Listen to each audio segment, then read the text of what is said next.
మహాగణాధిపతే నమః. శ్రీ గురుభ్యో నమః. శ్రీమాత్రే నమః.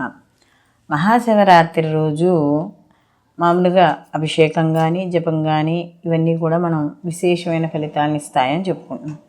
మరి ఇంట్లో కుదరని వాళ్ళు కానీ లేదా పూజా విధానం తెలియని వాళ్ళు, అంటే ఈ షోడశ ఉపచారాలతో అంటే 16 ఉపచారాలతో తెలియని వాళ్ళు కానీ మరి ఇంకా తక్కువగా చేసుకునే విధానం ఏదైనా ఉందా అంటే మనకి పంచోపచార పూజ అంటే 5 రకాలుగా మనం చేస్తాం. అంటే 16 ఉపచారాలతో చేస్తే ఇది 5 రకాల ఉపచారాలతో మనం చేయడం అనేది జరుగుతుంది ఈశ్వరుడికి. ఎలా అంటే ఈయనకి అంటే మనం 16 ఉపచారాలు చేయలేని వాళ్ళు కనీసం పంచోపచారం అంటే గంధం, పుష్పం, ధూపం, దీపం, నైవేద్యం అంటే ఈశ్వరుణ్ణి అక్కడ అభిషేకించి ఆ ఈశ్వర యొక్క లింగానికి అక్కడ పెట్టి గంధాన్ని సమర్పించడం స్వామివారికి.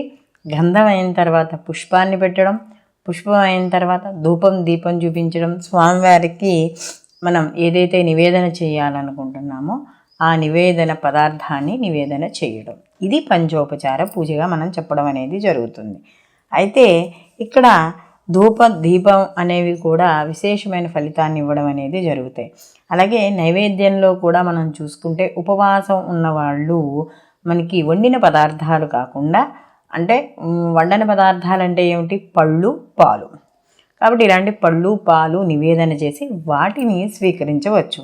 అలాగే ఈ పంచోపచార పూజ చేయడం వల్ల కూడా మనకి ఈశ్వరుడు యొక్క ఆరాధన అనేది సంపూర్ణంగా ఉంటుందండి. ఏదో మనకి మిగతాది చేయలేదు కాబట్టి పంచోపచార పూజ చేస్తే ఈశ్వరానుగ్రహం కలగదు అని ఏమీ లేదు.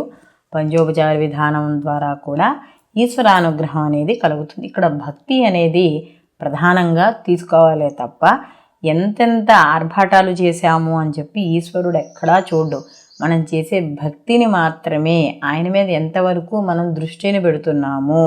మనము ఇప్పుడు ఉపవాసాలను కానీ దీక్షలను కానీ ఇవన్నీ దేనికి, భగవంతుడికి సమీపంగా ఉండడానికి. అంటే సమీపంగా ఉండడం అంటే ఓ ఫోటోనో విగ్రహం పెట్టుకుని దగ్గరగా కూర్చుని దృష్టి వేరే చోట ఉండడం అని కాదు.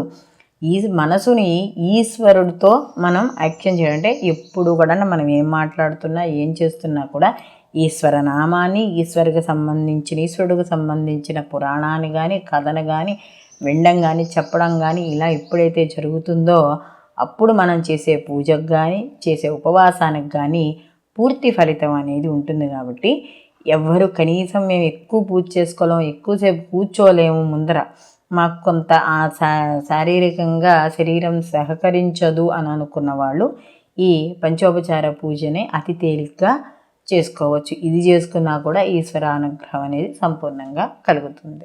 సర్వే జనా సుఖినో భవంతు, లోకా సంస్థ సుఖినో భవంతు.